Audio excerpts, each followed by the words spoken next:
Hello guys, welcome back to my channel. Ngasise ꯑꯩꯈꯣꯏꯒꯤ ꯀꯣꯂꯦꯖꯀꯤ ꯑꯣꯏꯅ ꯌꯥꯝ ꯅꯨꯡꯉꯥꯏꯕ ꯅꯨꯃꯤꯠꯁꯨ ꯑꯣꯏꯔꯦ ꯍꯥꯌꯔ ꯁꯦꯀꯦꯟꯗꯔꯤꯒꯤ ꯑꯦꯛꯖꯥꯝ ꯊꯣꯛꯄ ꯅꯨꯃꯤꯠꯅꯤ ꯑꯗꯣ ꯑꯩꯒꯤ ꯕ꯭ꯂꯣꯒꯁꯤꯁꯨ ꯇꯞꯅ ꯁꯦꯝꯖꯕꯅꯤꯀꯣ ꯍꯥꯏꯗꯤ ꯁꯨꯃꯥꯏꯅ ꯁꯦꯝꯒꯅꯤꯀ ꯂꯩꯔꯝꯗꯦ ꯑꯗꯣ ꯑꯣꯖꯥꯁꯤꯡꯅ ꯁꯦꯝꯃꯣ ꯍꯥꯏꯅ ꯍꯥꯏꯕꯗꯒꯤ ꯁꯦꯝꯖꯈꯤꯕꯅꯤ ꯑꯗꯣ ꯑꯩꯈꯣꯏ ꯍꯧꯖꯤꯛ ꯊꯣꯛꯑꯦ ꯍꯧꯖꯤꯛ ꯀꯃꯥꯏꯅ ꯇꯧꯕ ꯍꯥꯏꯕꯒꯤ ꯃꯤꯅꯔꯁꯀꯣ ꯀꯥꯟꯗꯁꯦ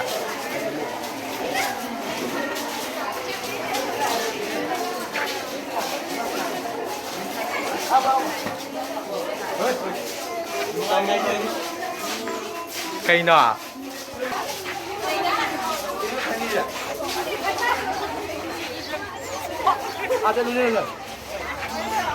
ꯅꯨꯡꯉꯥꯏꯔꯦ ꯉꯁꯤꯁꯦ ꯌꯥꯝ ꯅꯨꯡꯉꯥꯏꯕ ꯅꯨꯃꯤꯠ ꯍꯥꯏꯁꯨ ꯑꯣꯏꯈ꯭ꯔꯦꯀꯣ ꯑꯩꯈꯣꯏ ꯁꯨꯃꯥꯏꯅ ꯉꯁꯤ ꯁꯣꯔꯣꯛꯇꯒ ꯊꯣꯛꯑꯒ ꯌꯥꯝ ꯅꯨꯡꯉꯥꯏꯅ ꯚꯣꯝꯒ ꯊꯥꯕꯁꯦ ꯉꯁꯤ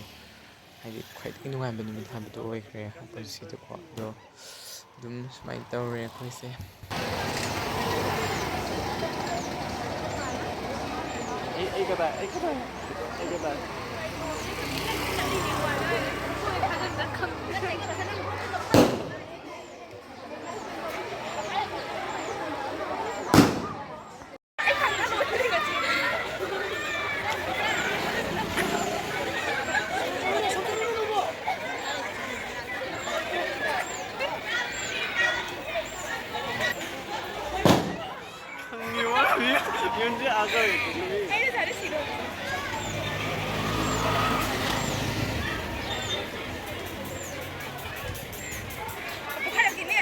ꯉꯥꯛꯇꯅꯤꯀꯣ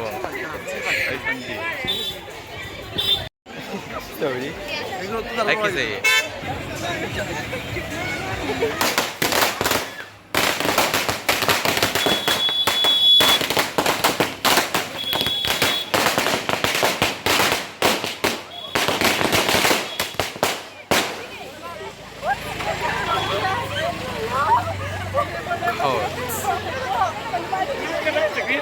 ꯀꯔꯤ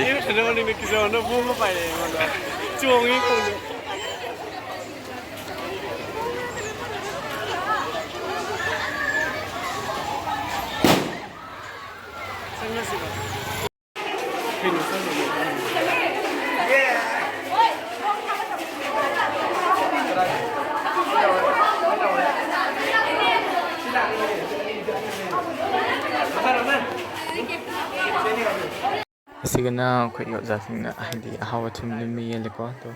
ꯂꯧꯅꯔꯤ ꯁꯥꯇ꯭ꯔꯁꯤꯡ ꯑꯩꯈꯣꯏꯁꯨ ꯂꯧꯔꯦ ꯆꯥꯔꯦ ꯌꯥꯝ ꯍꯥꯎꯈ꯭ꯔꯦ ꯌꯥꯝ ꯅꯨꯡꯉꯥꯏꯈ꯭ꯔꯦ ꯐꯖꯅ ꯏꯟꯖꯣꯏ ꯇꯧꯈ꯭ꯔꯦꯀꯣ ꯅꯨꯃꯤꯠꯇꯣꯀꯣ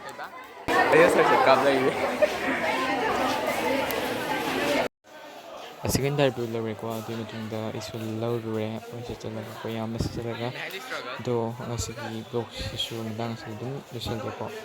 ꯑꯗꯨꯝ ꯏꯟꯖꯣꯏꯁꯨ ꯃꯌꯥꯝ ꯇꯧꯈ꯭ꯔꯦ ꯌꯥꯝ ꯅꯨꯡꯉꯥꯏꯅ ꯄꯥꯡꯊꯣꯛꯈ꯭ꯔꯦ ꯑꯗꯣ ꯑꯩꯒꯤ ꯚꯤꯗꯤꯑꯣꯁꯦ ꯃꯌꯥꯝ ꯅꯨꯡꯁꯤꯕꯤꯗꯨꯅ ꯂꯥꯏꯛ ꯁꯤꯌꯔ ꯁꯕꯁꯀ꯭ꯔꯥꯏꯕ ꯇꯧꯕꯤꯔꯝꯃꯣ ꯃꯇꯥꯡꯁꯤ ꯂꯣꯏꯁꯤꯜꯂꯁꯤ